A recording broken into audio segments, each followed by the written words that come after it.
Here's a relatively simple mod you can do for Ravage, Revenge of the Fallen, of course.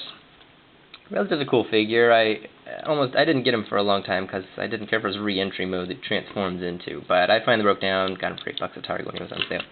Anyway, there were a couple of things I didn't care for. His tail went up to about that far, which is fine.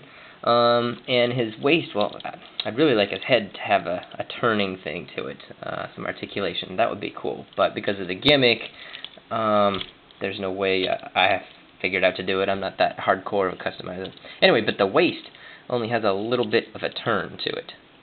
And cats can, really give some cool poses. I think it would be nice to have that further. So what I did, I'll show you how I did it in a minute, but first I dremeled out a little portion right there so his tail could go up slightly higher. And I think that adds to, like when cats want to pounce kind of thing. He's got his tail up in the air, he's angry, as well as now you can, have his blade out. Not quite scorpion style, but, he's got it. So you can shoot it a little higher up into the air. I didn't want to put it too high because it was kind of ridiculous, but I just trimmed that a little. I'll show you that. And I'm going to take apart the waist here and hips and show you where you can Dremel out or file to make it so that his waist actually slides forward a little bit. You see that? Just a little bit. And when you get a little bit more play, he's got his waist that he can turn. So he can actually pose, kind of angling off a little bit. Like the animation in the movie was great. The way he was out in the field shooting at the stuff while Reedman was running away. I love that. And the figure lacked in that area because he would just kind of barely turn. So, I'm going to show you how to do this. First of all, you pull down his leg there. This is where the screws are on this side. Pull down that leg so you can see there's a screw right here, and there's a screw right here, and then this whole hip section area will kind of come off, and I'll show you what that looks like. And then, this part comes off pretty easy. This part is what goes in there. So we're going to take that off, and as you can see here, this is the part that attaches to his hips. Now it starts like this. These are actually square pegs. These weren't designed to turn at all, which kind of begs the purpose was this, why is this even round? Because it did rotate, or it rotates to here, but it didn't pivot at all in this. All of this kind of whitish plastic that you can see, I trimmed off. This was all plastic right there. This was wedged into that one spot on the top and the bottom. It was just almost glued. Actually, it was glued. I had to pry it out a little bit there because it was slightly glued into it. So, once I pulled that out, then I was able to, so you can see it was a square groove, I was able to shave off some more of that groove on the top and the bottom. So, and actually I dremeled this hole a little bit bigger too, on the edges, that side and on this side. I made it a little bigger, so that way there's a little more play where that gray post can bend to. But this side you don't really need to shave off any of the plastic things. That side is all on this one. So, once you do that, then this gray part can actually slide forward, because when it's stuck back here, you can't rotate it.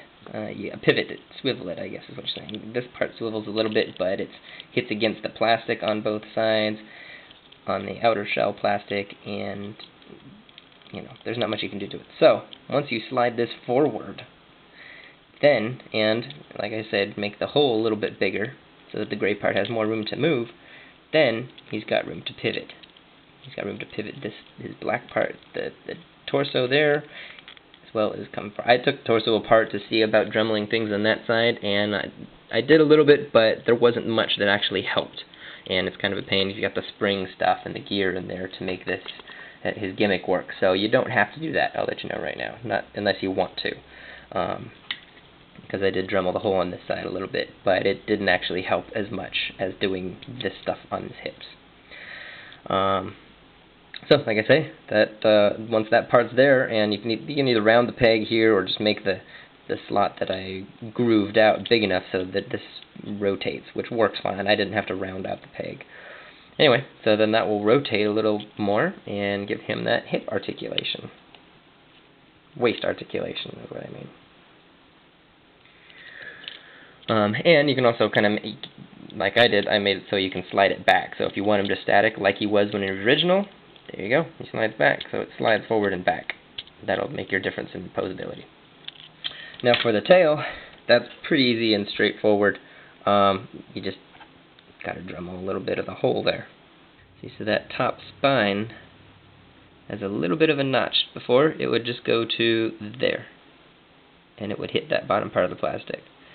You just Dremel it out a bit, and bam! That spine has a place to go on the top of his back, and it can actually arch up that much more. Amazing what shaving off a little bit of plastic will do.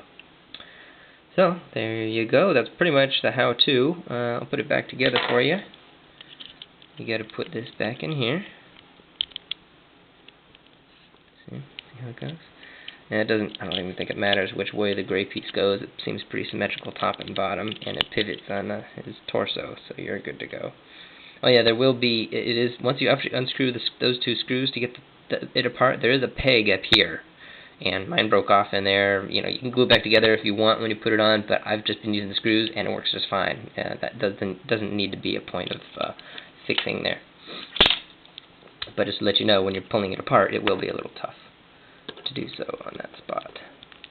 Now, when you're lining it back up, make sure that the peg for the tail goes into the peg, the hole for it. And it's easier to kind of line that stuff up and then put this in the middle.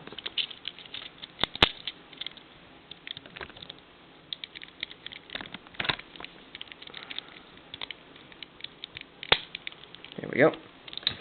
And now I'm just going to put the screws back in. Just one screw there, and he'll be done.